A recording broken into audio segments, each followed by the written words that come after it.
dalam sidang perdana pasca dirinya ditetapkan sebagai terdakwa dalam kasus dugaan penyalahgunaan obat keras yang digelar di Pengadilan Negeri Tangerang kemarin, Jonathan Frizzy alias Ijong tampil dengan penampilan yang cukup berbeda dari biasanya.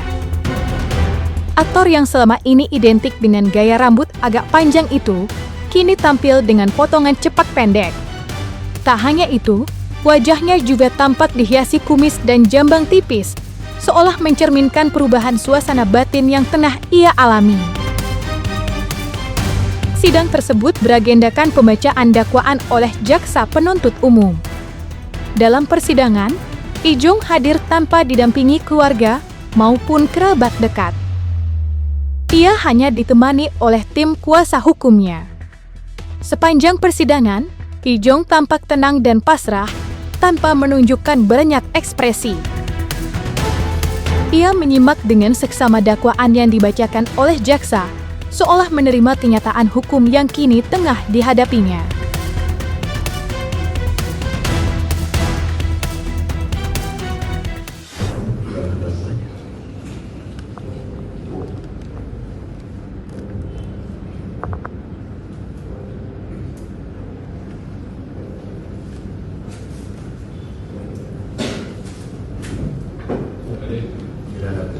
Terlihat hari Rabu, tanggal 13 Agustus 2025 ya.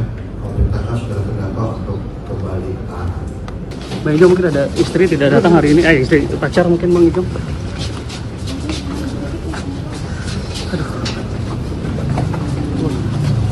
Pembacaan dakwaan tidak ada pembelaan Bang Ijong. Bang Ijong. Ijong. Ijong mungkin seperti apa? Itu ya sama si Aja Ijong ya, sama Jason ya. Ya. Oke. Jadi sidang berikutnya kami tidak mengajukan eksepsi, ya, tidak mengajukan nota keberatan terhadap surat dakwaan, maka ditunda 1 minggu untuk agenda pemeriksaan saksi yang akan dihadirkan oleh penuntut umum.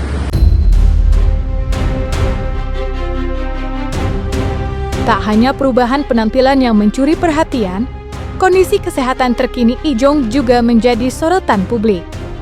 Ya, sebelum resmi ditahan, aktor tersebut diketahui baru saja menjalani operasi ambeien. Kondisi fisiknya pun sempat menjadi perhatian, terutama saat dirinya terlihat berjalan terpincang-pincang saat digiring oleh pihak kepolisian menuju proses pemeriksaan. Raut wajah Ijong saat itu memperlihatkan ketidaknyamanan, menandakan bahwa proses pemulihan pasca operasi belum sepenuhnya selesai saat ia harus menjalani penahanan. Hal ini kemudian memunculkan pertanyaan publik mengenai kondisi kesehatannya saat ini. Terlebih, dengan beban kasus hukum yang tengah dihadapinya.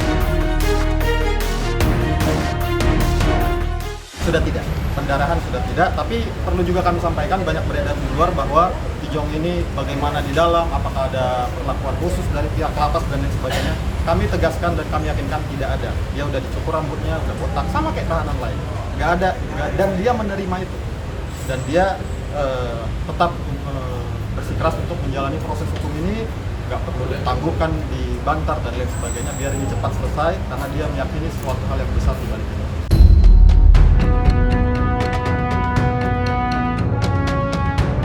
Sementara Ijong harus fokus menjalani proses hukum terkait kasus yang menjeratnya, situasi di luar ruang sidang justru menunjukkan kontras yang mencolok. Dalam sidang perdananya, Ijong dan tim kuasa hukumnya memutuskan untuk tidak mengajukan eksepsi atas dakwaan yang dibacakan jaksa penuntut umum. Dengan demikian, majelis hakim memutuskan untuk menunda sidang dan menjadwalkan kembali persidangan pada 13 Agustus 2025 mendatang dengan agenda pemeriksaan saksi.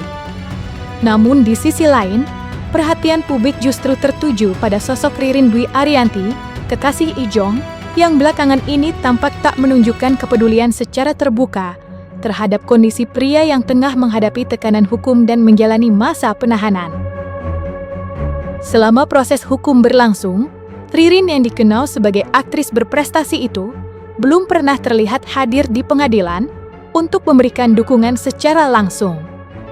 Lebih dari itu, di media sosial, Ririn justru terlihat begitu menikmati waktu bersama teman-temannya.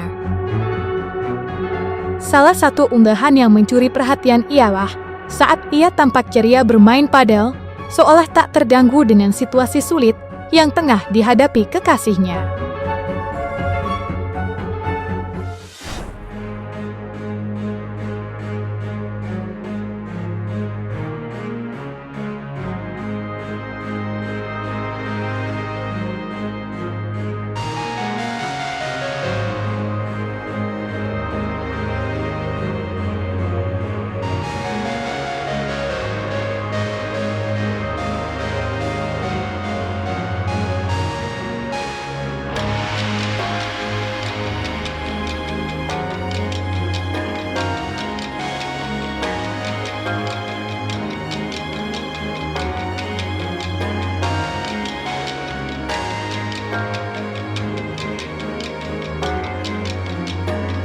Om datang sendiri nggak sama Ririn?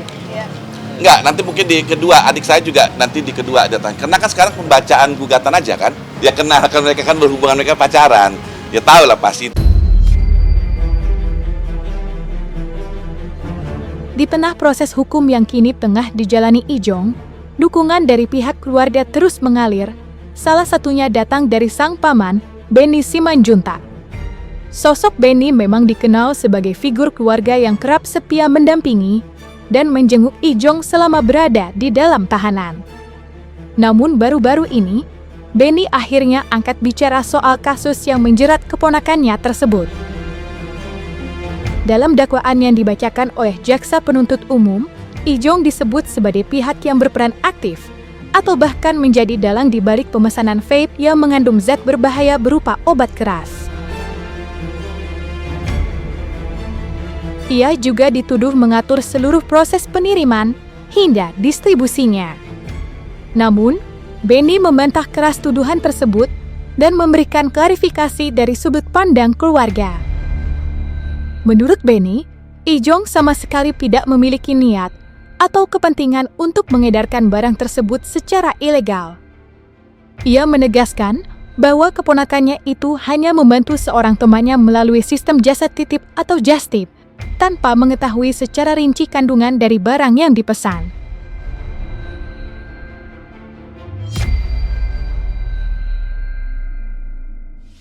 Jonathan itu hanya membantu, bukan dia yang beli loh.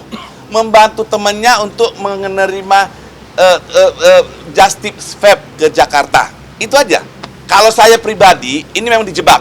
Saya pribadi mengatakan ini jebak, ya. Ini dijebak. Dan saya tahu siapa yang jebak. Ya, saya tahu siapa yang jebak. Karena berapa kali juga saya ketemu itu orang, saya sudah tidak feeling sama dia. Cuman ya, saya tidak mau menyangka. Ini kan sudah masuk ke ranah hukum. Biar aja hukum yang membuktikan. Biar aja profesional hukum nanti yang berbicara gitu loh. Saya sudah bicara sama beberapa pihak, tidak ada masalah. Karena memang kenyataannya Jonathan itu bukan pemakai, bukan pembeli, bukan pengedar, dia hanya membantu loh, membantu Justip datang ke Jakarta. Itu aja. Tidak ada kerugian kontrak, nggak ada. Karena masih tetap kontrak berjalan.